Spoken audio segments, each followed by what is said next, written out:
예수님이 갈릴리 바다를 건너 가십니다. 갈릴리 바다를 이렇게 건너 가시면서 일어나는 풍랑, 그리고 노저음, 그리고 그곳에서 생명에 대한 두려움, 그리고 그것들을 잔잔케 하시고, 이 과정들이 한 인생을 표현한 것입니다. 여러 번 수없이 말씀을 드려서 갈릴리 바다가 왜 호순대 바다처럼 풍랑이 일어나는가에 대해서는 더 말씀드리지 않아도 여러분들이 충분히 이해하고 계시리라고 생각을 합니다. 인간은 아무도 알 수 없는 인생 바다 가운데 있고, 이 인생 항로는 간단하지도 단순하지도 않습니다. 어떤 날은 갈릴리 바다가 유리처럼 맑은 그런 날, 오늘 또 제가 어떤 목사님하고 만나서 식사를 하고 막 헤어졌는데, 그냥 비가 두둑두둑 그러더라고요. 그런데 순간 비가 막 쏟아져 내리는데, 꼭 그 아스팔트 바닥이 그냥 시냇물이 되어져서 막 이렇게 흘러내려가는 것을 보면서,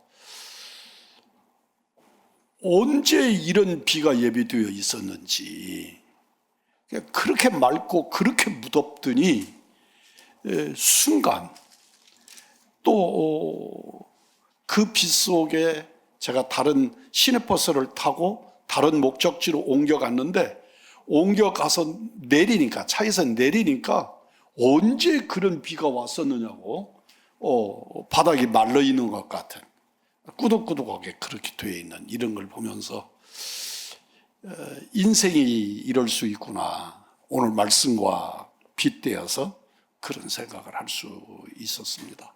그러니까 지금 당장 폭풍우가 치고 요란하다고 해서 이게 영원히 갈 거라고 생각하지 마십시오.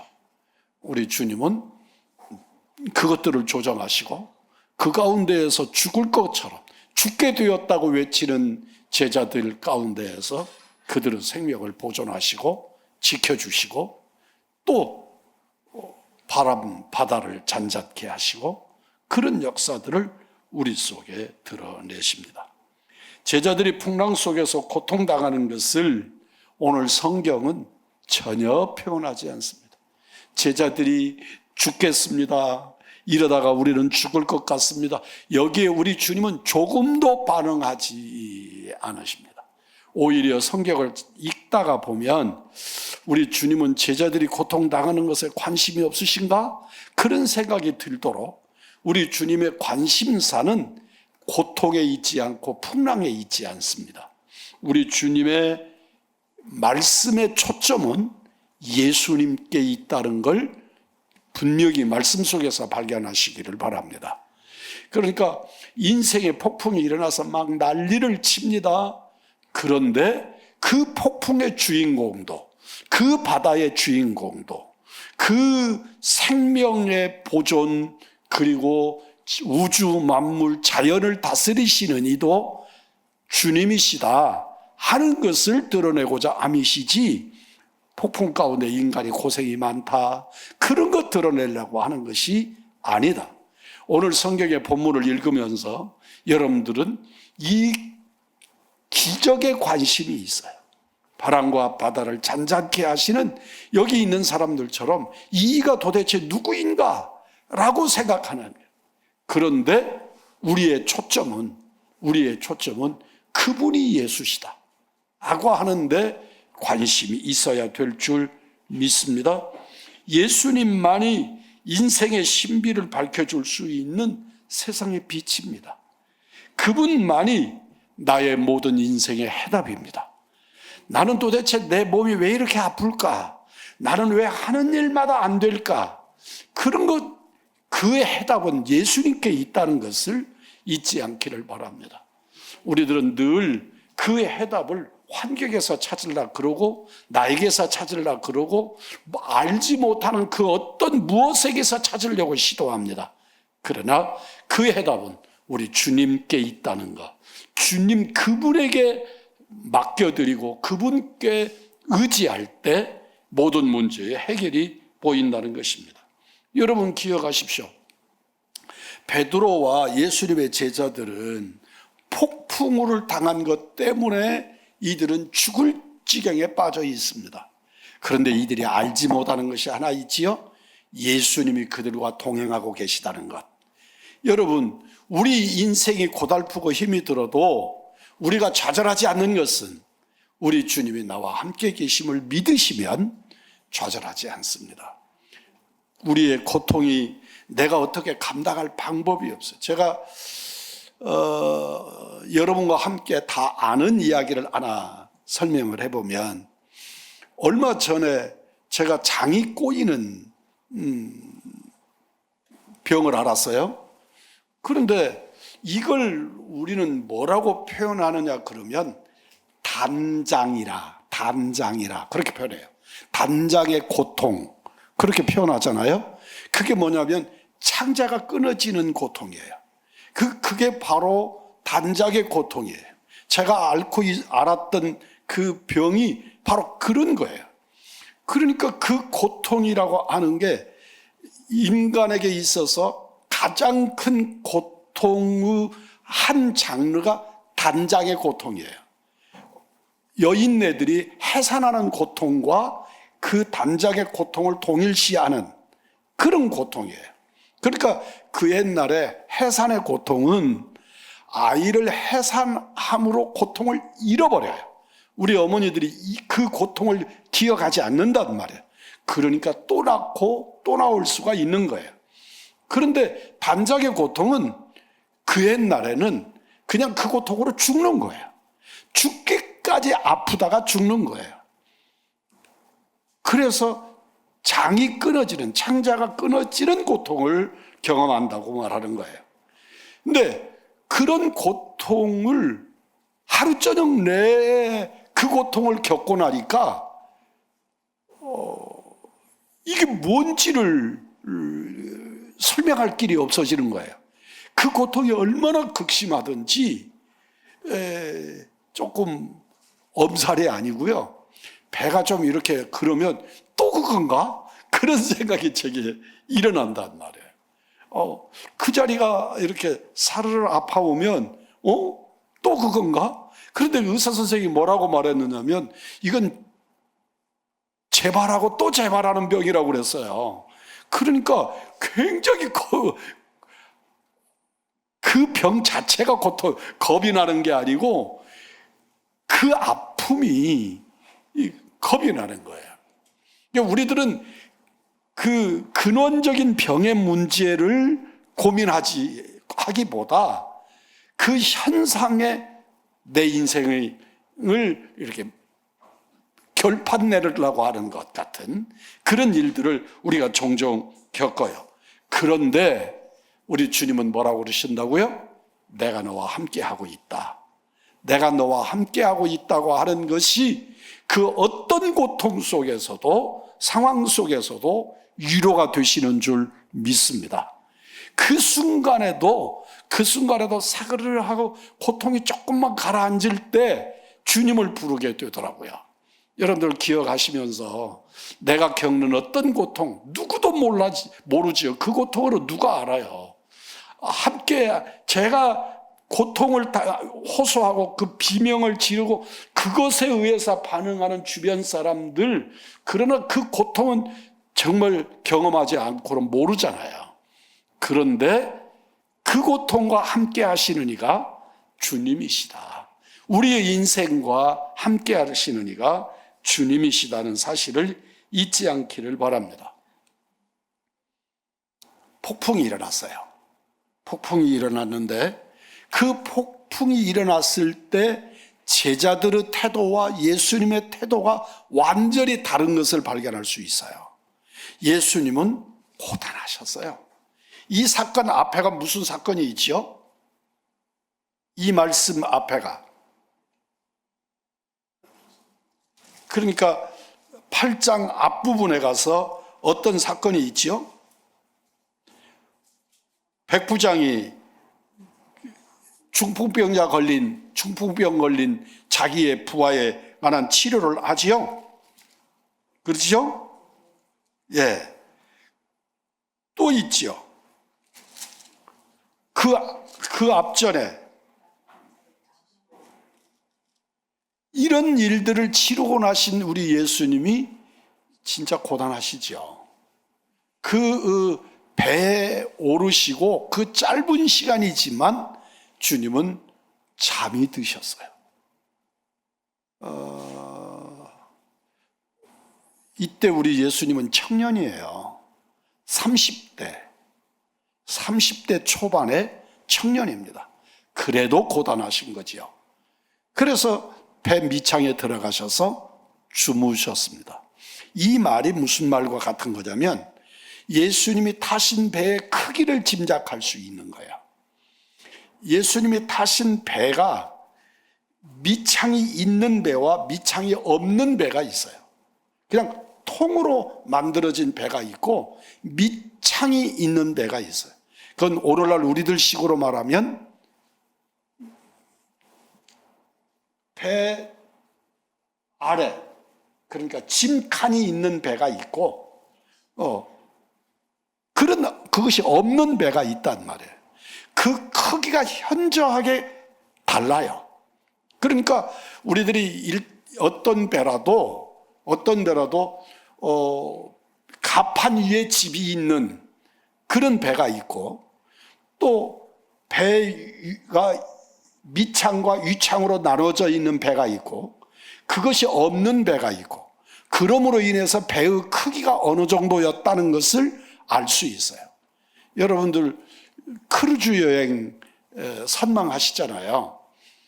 그런데 그 크루즈 여행이 그 크루즈가 얼마나 높은 배인지 그런 것들은 어떤 배는요 10층짜리가 있어요. 배의 높이가 10층. 이건 여러분들 일반적으로 상상이 안 가죠. 배가 무슨 몇 층이 뭐야. 그런데 크루즈는 그래요. 우리가 바라보면 물속에 잠기는 부분과 잠기지 않는 부분들 그렇게 나누어서 층층이 나눠요. 요 사이 큰 배는 지하 3층까지 있어요. 그게 뭐냐면 물로부터 아래로 3층까지 내려가는 배가 있다고요. 그러니까 예수님이 타셨던 배는 그 시절에는 큰 배예요. 또 그 배에는 적어도 예수님을 포함한 13명 이상이 타고 있다는 걸 알 수 있죠. 13명 이상이 예수님과 제자 12과 그리고 그 배의 선주와 노젓는 사람들이 있었을 거니까요. 그들에 해서 그런 정도, 최하 15명 정도 타는 그런 배니까 작은 배가 아니에요. 그런 배에 지금 예수님이 밑창에 들어가셔서 주무시고 계신 것이에요. 제자들은 지금 현상 속에서 죽게 되었다고 외치는데 예수님은 그 시간에 평안하셨습니다.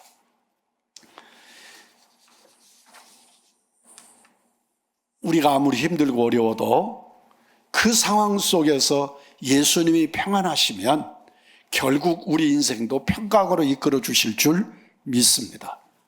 우리 주님이 내 인생의 주인이 되시고 내 인생의 샬롬이 되시면 우리는 주님의 샬롬이 내 것이 되게 해 주실 줄 믿습니다.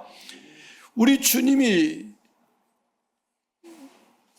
그 배를 타고 계시지만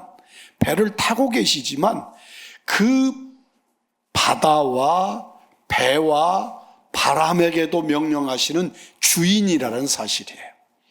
우리들은 배를 타고 가면 바다가 너무너무 어마어마하거든요. 여러분 배 타고 하루 저녁을 항해해 보신 적이 있습니까? 배를 타고 한 달을 항해해 보신 적이 있습니까? 정말 망망대해가. 제가 군대 생활을 할 때 조밈이라고 하는 가수가 바다가 육지라면이라는 노래를 부르더라고요. 그런데 해군인 저는 그 노랫말이 얼마나 구구절절한지, 예?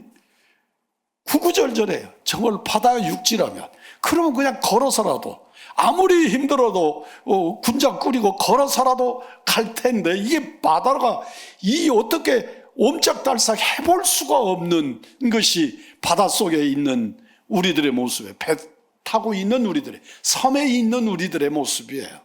바다가 육지라면이 얼마나 절절했던지요. 여러분들 기억해 보십시오.